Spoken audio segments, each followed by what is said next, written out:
So LEGO have just given us all the details about a set that I never thought would exist when I was a kid. And what I'm wearing, the title of this video, and this backdrop should give away what I'm going to talk about. So let's get into it.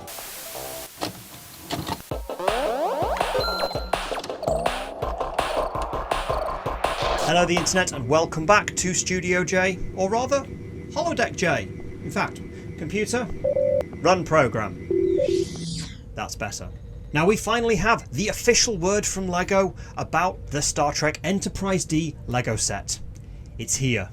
Now I've reported on this set before on this channel, but they have just been leaks and rumours and based off low resolution, badly cropped images that have appeared on Reddit. But we now have the official word from LEGO, the official product release, the live stream detailing it, and a lot more information about what we can expect from this set. Now to get the obvious stuff out of the way, the stuff that's been out there for a while in those leaks that's obviously now confirmed to be true, starting with the set number of 10356. And then the release date, November the 28th, 2025, LEGO's Black Friday event. Although I don't think there's going to be any massive reductions on this set, and I'll get to the price in a bit. We also then have the gift with purchase, the Type 15 shuttle pod with everybody's favourite Angry Bajoran. No, the other one. No, the other one. That's better. Yes, it is the Type 15 shuttle pod with Ensign Ro Laren, the original Angry Bajoran, who was supposed to be Major Kira, but Michelle Forbes didn't want to commit to a series regular, which is why Nana Visitor was cast in that role instead. There's a little bit of Trek trivia for you. And then we have our part count of 3,600 pieces, which, if I check a box 1 second, is one short of the LEGO SLS at 3,601. Now all those details have been floating around the internet for quite a number of months. After this we are into new information territory with what has been confirmed in today's live stream and also the product launch that has appeared on LEGO's websites around the world. And it starts off with our first really good and detailed look at the minifigs that are going to be coming with this set. And starting out we have Geordi with an engineering case, Worf with a phaser, Troy with a pad, Data with Spot, Picard with a tea Earl Grey hot, Riker with a trombone, Guinan with a bottle of Aldebaran whiskey, Dr. Crusher with, I'm assuming, a tricorder. It looks the same as Troy's pad, but you could infer it's a medical tricorder, and Wesley with that tiny tractor beam emitter that he made in the second episode of Series 1 of The Next Generation. I recognised it instantly because I'd literally watched that episode the other day because I'm doing a TNG rewatch. Now that is a lot of minifigs, which, you know, a set that has a lot of minifigs has one other thing to it. A very hefty price tag. Because we now have a confirmed price and this part of the video where I am going to accuse LEGO of pricing customers out of buying. Because LEGO, you are pricing customers out of buying. Now previous leaks and rumours had indicated it to what the price was going to be, sort of the $399 range, admittedly is accurate, for America. 500,001, I had to remember that one, for Korea. Rough translations into the Great British Pound was indicating at a pound sterling price of sort of between £270 and £300. But it is now confirmed to be $349.99, £350 for us Brits. The leaked price of $400 is confirmed for America. Sorry guys, but you at least had the warning. And personally, the British pound figure is way above what I was expecting, and frankly, compared to things like the Korea price or the rest of the global pricing for this set when converted into pounds, for us Brits, it is a full-blown piss take with how much that we're expected to pay for this set. Because us Brits are being taken for fools with this price over in Merry Old Blighty. Because by comparison, I have done some research, I have done some currency converting, I have been snooping around on LEGO websites elsewhere on the great earth that we live on. And here is what the equivalent prices are in other currencies, converted into the Great British Pound. Starting off obviously with the British price, $349.99. The US price tag converted into pounds, £303. The European price converted into pounds, 334. The Korean won, 270. The Japanese yen, 274. The Australian dollar, 296. And the Canadian dollar, 263. Those are the prices that you pay in those countries converted into sterling. And if that doesn't tell you that that is globally the most expensive way you can buy that set is to buy it in the UK, I don't know what is going to tell you anything else, because that, frankly, as someone who lives in Britain and is a lifelong Trekkie, frankly, an insult. And I thought the US was the place where everything was supposed to be more expensive because tariffs. But at the very least, you can do your price division by the part count and come out at a price of approximately 10 pence per piece, which that is actually standard for a pop culture set with Lego these days. It's kind of annoying. You look at the Death Star, the $1,000 Death Star, in pounds, 10p per piece. That is the premium that unfortunately it seems that you have to pay now if you want a pop culture piece, not a regular Lego set like the SLS, for example, 3,601 pieces. I paid £189 for it. One piece more than the Enterprise D, significantly cheaper. Lego, what are you doing?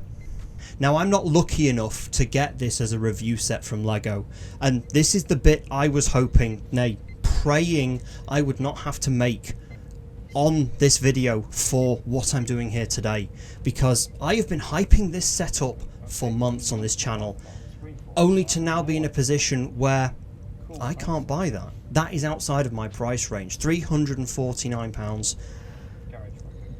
It's not possible for my personal situation, and the internet, for that, I'm sorry. I was looking forward to being able to bring this set to you later this year when it came out. I was really looking forward to building it, videoing it, and bringing you my thoughts and opinions on this set, and also just sharing with you the joy of building something that I never thought was going to exist when I was 8 years old, building the Enterprise D out of my miscellaneous Lego sets. Sorry, it's not going to happen. And also to everyone who has commented on my previous videos saying the Blue Bricks versions of these sets were better, they were better value, they had a better design. I'm also sorry too, because when I read those comments, I was admittedly quite dismissive over them with, yeah, well, Lego's got the license now, they're going to do it better, it'll be great. My skepticism has gone now, and to be honest, you were all right, and I was wrong, and for that, the internet, I'm sorry.